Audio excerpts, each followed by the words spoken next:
नमस्कार दोस्तों, स्वागत है आपका आज की हमारी इस हिंदी की क्लास में। तो हम लोग तैयारी कर रहे हैं एचटेट 2023 टीजीटी पीजीटी हिंदी की। ठीक है, इसके अलावा HPSC PGT Hindi subjective exam की। तो हमने वैसे तो सिलेबस डिस्कस कर लिया है। जिस दिन नोटिफिकेशन आया था उस दिन ही मैंने सिलेबस की वीडियो बना दी थी, लेकिन कई बच्चों को अभी भी कन्फ्यूज़न है कि हमें क्या पढ़ना है, कितना पढ़ना है। तो आज की क्लास में हम लोग टीजीटी हिंदी के सिलेबस की बात करेंगे।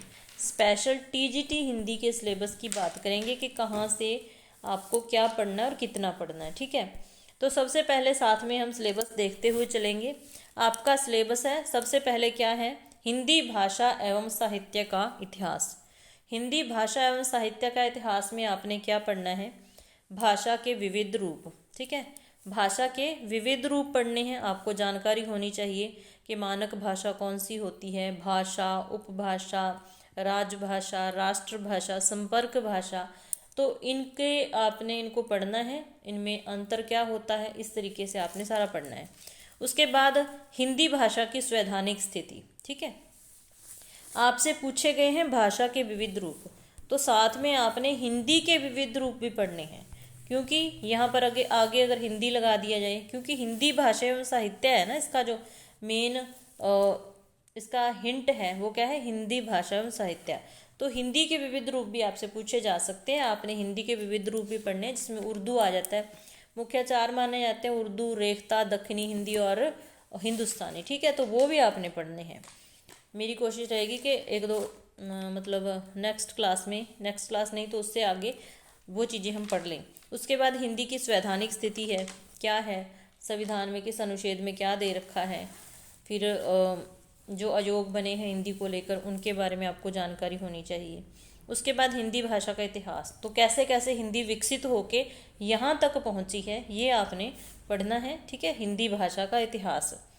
देवनागरी लिपि की विशेषताएं भी पढ़नी है, उसका इतिहास भी पढ़ना है कि कहाँ से शुरू हुई, मतलब देवनागरी लिपि, कैसे देवनागरी लिपि इसका नाम पड़ा, कैसे कैसे पड़ा। ठीक है, तो इसका विकास कैसे हुआ, तो वो सारी चीज़ें देवनागरी लिपि के इतिहास में पढ़नी है। उसकी वैज्ञानिकता के कहा जाता है कि देवनागरी लिपि क्या है, वैज्ञानिक है, इसकी प्रवृत्ति वैज्ञानिक है, तो किस तरीके से है वो पढ़नी है।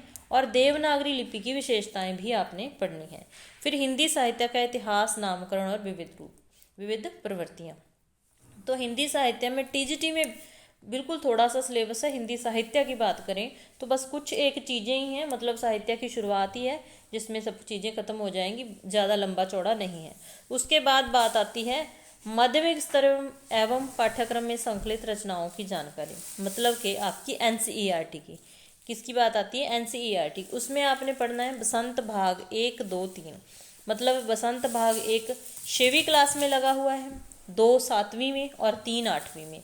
उनको आपने पढ़ना है। अब उनको पढ़ना कैसे है, ठीक है, एक बात ये क्लियर कर लेना कि ऐसा नहीं है कि आपने एनसीईआरटी पढ़ ली। ठीक है, एनसीईआरटी आपने पढ़ ली और आपका काम खत्म, मतलब पूरा पेपर एनसीईआरटी से भी नहीं बनेगा, हिंदी साहित्य से भी नहीं बनेगा और हिंदी व्याकरण से भी नहीं बनेगा। जिस तरीके से पिछले पेपर आपने देखे होंगे कि उसमें सारा कुछ ही आता है, सिलेबस दिया है, इसका मतलब पूरा पैटर्न चेंज नहीं है, उसी तरीके से आएगा पेपर। एनसीईआरटी की बात करें तो ज़्यादा से ज़्यादा 10 क्वेश्चन आपको मिल सकते हैं, 15 मिल सकते हैं, ज़्यादा ही करेगा तो। ठीक है, इससे ज़्यादा नहीं। उसके बाद 15 तक क्वेश्चन आपको हिंदी साहित्य के मिलेंगे। जो हिंदी व्याकरण है, हिंदी व्याकरण पर आपने विशेष ध्यान देना है, क्योंकि जो काव्य शास्त्र है उसमें कुछ एक दो टॉपिक छोड़ के आगे व्याकरण ही आ गई। अलंकार, छंद, रस, वो सारे व्याकरण में ही तो आते हैं, उसको अच्छे तरीके से आपने करना है। ठीक है, तो बसंत भाग 1, 2, 3 में क्या पढ़ना है, इसमें इन्होंने लिख रखा है कि पाठ्यक्रम में संकलित कविताओं के भाव। कविताओं के भाव क्या है, मतलब कविता में किस चीज़ पर बात की गई है वो आपको पता होना चाहिए। कविता की पंक्ति आपके सामने आ गई तो आपको पता होना चाहिए कि ये इस कवि की कविता का नाम ये है, कवि का नाम ये है, वहाँ से ये ली गई है। ठीक है, उसकी भाषा क्या है, शैली क्या है, उस पर आधारित प्रश्न आएंगे। ठीक है, फिर जो गद्य भाग उसमें विविध पक्षों के ज्ञान पर आधारित प्रश्न आ जाएंगे। उसमें आए हुए पर्यायवाची पूछे जा सकते हैं, विलोम पूछे जा सकते हैं, अनेकार्थी पूछे जा सकते हैं।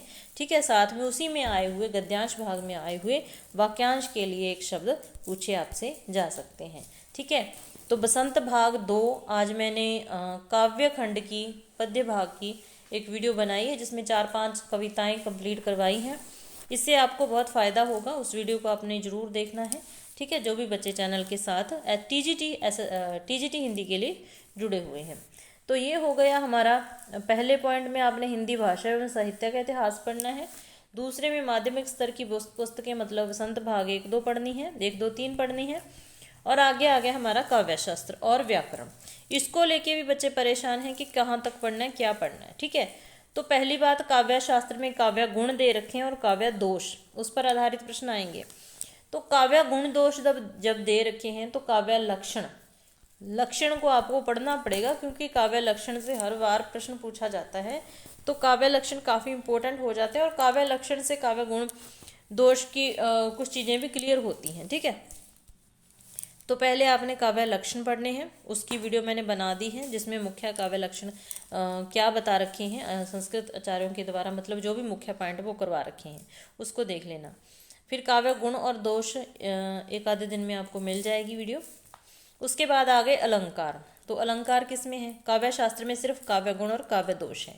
अलंकार में सारे अलंकार दे रखे हैं, उपमा, रूपक, उत्प्रेक्षा, वृकोक्ति, श्लेष, अतिशयोक्ति, असंगति एवं दृष्टांत पर आधारित प्रश्न। तो ये सारे अलंकार मतलब अपने पढ़ने हैं। फिर आ गए छंद, दोहा, रोला, हरिगीतिका, मलिनी, कवित्त, स्वया, वशंस्थ पर आधारित प्रश्न। फिर रस और रस के अवयव, मतलब रस कंप्लीट पढ़ना है, अनुभाव, विभाव, सारी चीज़ें उसमें आपने पढ़नी है।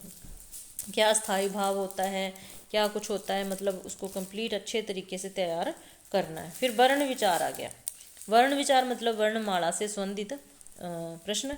तो व्याकरण के 3 भाग होते हैं, वर्ण विचार, शब्द विचार, वाक्य विचार। तो वर्ण विचार में आपने इसको कंप्लीट पढ़ना है। स्वर कितने होते हैं, उसका विभाजन किस तरीके से किया गया, वर्गीकरण में मतलब किस किस आधार पर वर्गीकरण किया गया और कौन सा जो भेद है किस वर्गीकरण के अंतर्गत आता है। फिर व्यंजन के प्रकार, प्रयत्न, स्थान की दृष्टि से, मतलब सारी चीज़ें उसमें पढ़नी है। फिर शब्द विचार आ गया, व्याकरण का दूसरा अंग। उसमें शब्द विचार में किस किस तरीके से शब्दों का विभाजन हुआ है और शब्दों की पहचान, जैसे तत्सम, तद्भव, विदेशज, विदेशज, उस पर आधारित प्रश्न तो बनते ही बनते हैं। फिर आ गई संधि, समास, उपसर्ग, प्रत्यय, ठीक है। फिर विकारी शब्द आ गए। विकारी शब्द में संज्ञा, सर्वनाम, विशेषण, क्रिया। तो संज्ञा, सर्वनाम और विशेषण हम कर चुके हैं अच्छे से, जिस बच्चे को ज़रूरत है तो वो देख सकता है। अविकारी शब्द रह रहे हैं जिसमें क्रिया, विशेषण, स्वंत सूचक, समुच्चय बोधक, ठीक है। उसके बाद विस्मयादि बोधक, मतलब ये चीज़ें आपने पढ़नी है। फिर वाक्य, मतलब व्याकरण के 3 अंग हैं तो तीनों अंगों से प्रश्न पूछे जाएंगे, वर्ण विचार, शब्द विचार और वाक्य विचार, ठीक है। और विचार पर आधारित शुद्ध वाक्यों की पहचान। फिर मुहावरे, लोकोक्तियाँ आ गई, शुद्ध वर्तनियाँ आ गई, शुद्ध अशुद्ध आ गया। तो ये है आपका हिंदी टीजीटी हिंदी का सिलेबस। कोई ज़्यादा नहीं है, क्योंकि आज तक तो आपने मतलब व्याकरण पढ़ते आए हो, तो व्याकरण तो तकरीबन आपने पढ़ रखी होगी। जो हिंदी साहित्य है उस ज़्यादा नहीं है उसका सिलेबस, बसंत पढ़नी है उसके बाद, ठीक है। तो जो भी इम्पोर्टेंट आपके सिलेबस से जुड़ी वीडियो है उसका डिस्क्रिप्शन में आपको लिंक मिल जाएगा, तो वहाँ से आप देख लेना। अगर आपको क्लास अच्छी लगी तो लाइक कर देना, चैनल पर नए हो तो सब्सक्राइब कर लेना। धीरे धीरे करके हम फटाफट से आपके पेपर से 5-7 दिन पहले तक जो मेन चीज़ें हैं करवाने की कोशिश करूँगी, क्योंकि जितना मेरे पास वक्त होगा वक्त के मुताबिक आपको वीडियो मिलती रहेगी। तो मिलते हैं फिर ऐसे ही नेक्स्ट क्लास में। क्लास देखने के लिए धन्यवाद। टेलीग्राम चैनल को ज्वाइन कर लेना, वहाँ पर PDF मिल जाएगी। व्हाट्सएप ग्रुप है, उसका लिंक मिल जाएगा आपको डिस्क्रिप्शन में, उसको भी आप ज्वाइन कर सकते हैं। वहाँ भी ज़रूरी चीज़ें शेयर करती रहूँगी, ठीक है। तो मिलते हैं फिर नेक्स्ट क्लास में।